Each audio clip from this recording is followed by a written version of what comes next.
तो सच्चिदानंद रूपाय विश्वोत्पत्त्यादि हेतवे तापत्राय विनाशाय श्री कृष्णाय वयं नमः। तो मात हमारी सरस्वती, मात हमारी सरस्वती, गौरी पुत्र गणेश, तीन देव रक्षा करे, ब्रह्मा विष्णु महेश। तो संत हमारी आत्मा, हमें संत सिरमौर, सबको सीताराम है अपने अपने ठोर।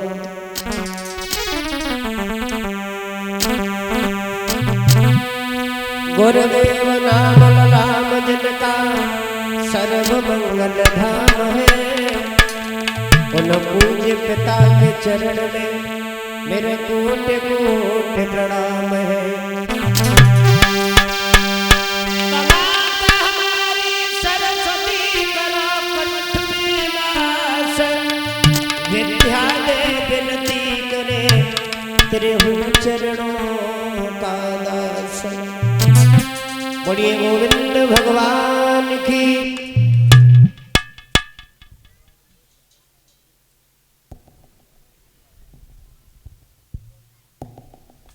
आदरणीय समस्त श्रोता बंधुओं, जैसी भगवान की पावन कथा चल रही है, वो कथा का आज पंचम दिवस है। बड़ी खुशी की बात होती है जब किसी गांव में सत्संग या श्रीमद् भागवत महापुराण यज्ञ चलता है,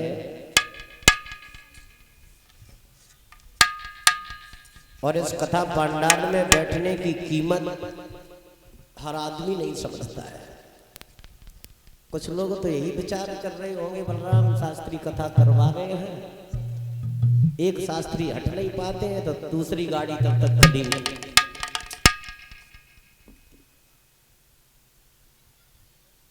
इससे मतलब नहीं है, सब्जी मसाले घर घर पर रखे हैं, कला बनाने वाले की है। वही आलू तुम्हारे यहाँ है, वही आलू हमारे यहाँ है, वही मसाले हैं सब। तो मैं ये कहना चाह रहा हूं कि भगवान की कथा में बैठने की कीमत तो उस आदमी से पूछी जाए जिस आदमी को फरुखाबाद डॉक्टरों ने मना कर दिया कि आगरा ले जाओ। अब आगरा वालों ने भी मना कर दिया, हिम्मत से बाहर अब इन्हें दिल्ली पहुंचाओ। तो ऑक्सीजन लगी है, एम्बुलेंस में लेटे हैं, दो चार गाड़ी घर परिवार वालों की, रिश्तेदारों की आगे पीछे भाग रहे हैं। और रास्ता में जब भगवान की कथा चल रही है, साउंड द्वारा जब आवाज कान में पहुंचे, कहीं जाम लगा हो, आवाज कान में पहुंचे, तो वो व्यक्ति एहसास करता है, दीनबंधो ये बड़े सौभाग्यशाली लोग हैं जो चांदनी के नीचे बैठे हैं, और हम बड़े दुर्भाग्यशाली हैं जो एम्बुलेंस में रखे। बहुत लोग तो ये कह देते हैं कि पैसा है तो वो कथा करा रहे हैं। भैया, इस कथा का विषय पैसा से जुड़ा हुआ नहीं है। दुनिया में पैसा वालों की कमी नहीं है, समय पे खर्च करने वालों की कमी है। न जाने कितनों लोगों की जिंदगी तो कमाते ही कमाते चली जाती है। इधर दीपावली आलू गाड़ने में चली जाती है, उधर होली आलू खोदने में चली जाती है। सारी जिंदगी कमाई में लगे रहे। मगर एक कवि ने गीत गाया है,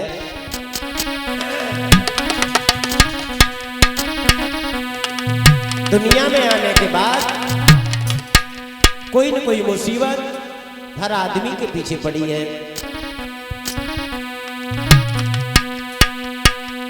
घर बैठे बन जा अब फकीर रे तू काहे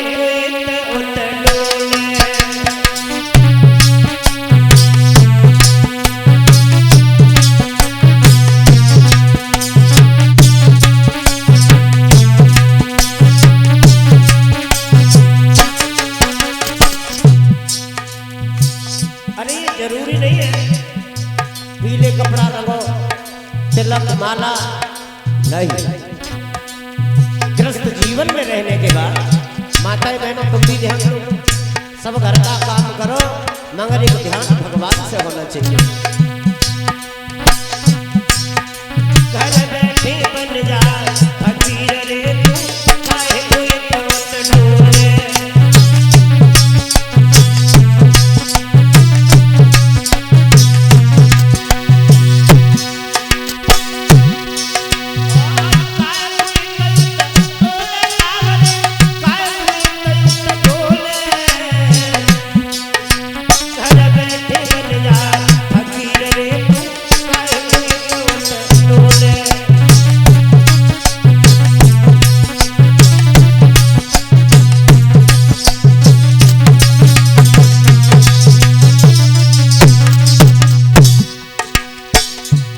महात्मा बनो, जरा ध्यान दें हमारी ओर। जैसे गाय चरे पनखड़ में, बछड़ा बंधो भवन में। जैसे गाय जंगल में चुग रही है, बछड़ा कहाँ है? मकान में।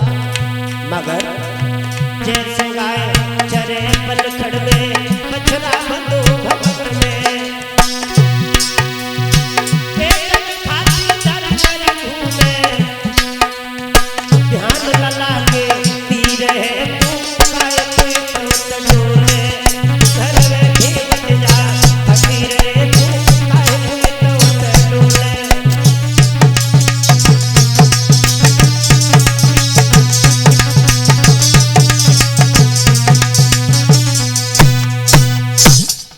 कहने का मतलब एक ध्यान भगवान के पास होना चाहिए। जरूरी नहीं है कि कथा में हमने कह दिया कीर्तन गाओ तो कुछ लोग गाने लगे, कुछ लोग शर्म के मारे बोलते भी नहीं। बिल्कुल ना बोलो, लेकिन एक ध्यान तुम्हारा परमात्मा से होना चाहिए। और अक्सर कर हमारी माताओं बहनों का ध्यान तो भगवान से हटना भी नहीं चाहिए। क्यों? पहले कुछ और था, अब कुछ और है। पहले का ये नियम था कि बचपन की उम्र में बच्चा गांव के पास ही विद्या ग्रहण कर लेते थे। अब प्राइमरी में तो कोई जाता नहीं है, सुबह सुबह गाड़ी आ जाती है। आज सुबह सुबह एक सूचना सुनने को आई सोशल मीडिया के द्वारा, मैंने सुना। अब इतना तो ध्यान नहीं है ये कहाँ की बात है। 20 बच्चों को लेकर के नाव गंगा जी से पार हो रही थी, पाठशाला उस तरफ था। तो गंगा जी में नाव डूब गई, 12 बच्चे तो मिल गए हैं, 8 का पता नहीं है। हमारी माताओं बहनों का कर्तव्य बनता है एक ध्यान भगवान के पास होना चाहिए। और अब भगवान के पास ध्यान नहीं होता है, कथा भागवत में बैठ के ताली बजाते हैं बड़े मन से। बड़े मन से कथा भागवत में ताली। अब ध्यान जब मोबाइल वाली दुनिया में ज्यादा चला गया है तो हंस रहे हो, साची कर रहे। अभी आप कथा सुन रहे थे कि वो रानी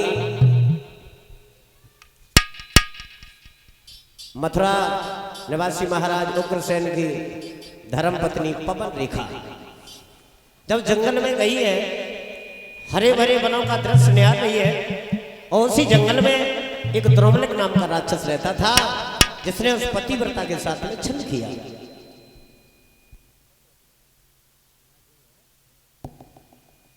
पतिव्रता के साथ में छल कर दिया। और पतिव्रता के शरीर से हाथ लगाना कोई बच्चों का खेल नहीं होता। मगर वो राक्षस भी कोई ऐसा वैसा राक्षस नहीं था। उसने भयंकर तूफान खड़ा कर दिया। साथ की सहेली बिछुड़ गई, पवन रेखा अकेली खड़ी है और उसने पवन रेखा के पति का रूप बना लिया। अब पति का रूप बना के सामने पहुंच गया। वो मैया ये नहीं समझ पाई ये पति नहीं है, कोई राक्षस है।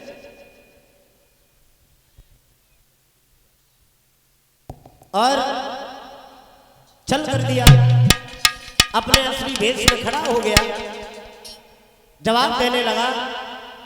पवन रेखा मुझे पहचान लिया तो पवन रेखा गाली देने लगी। जवाब दिया, और अभागे, तूने मेरे साथ में अच्छा नहीं किया।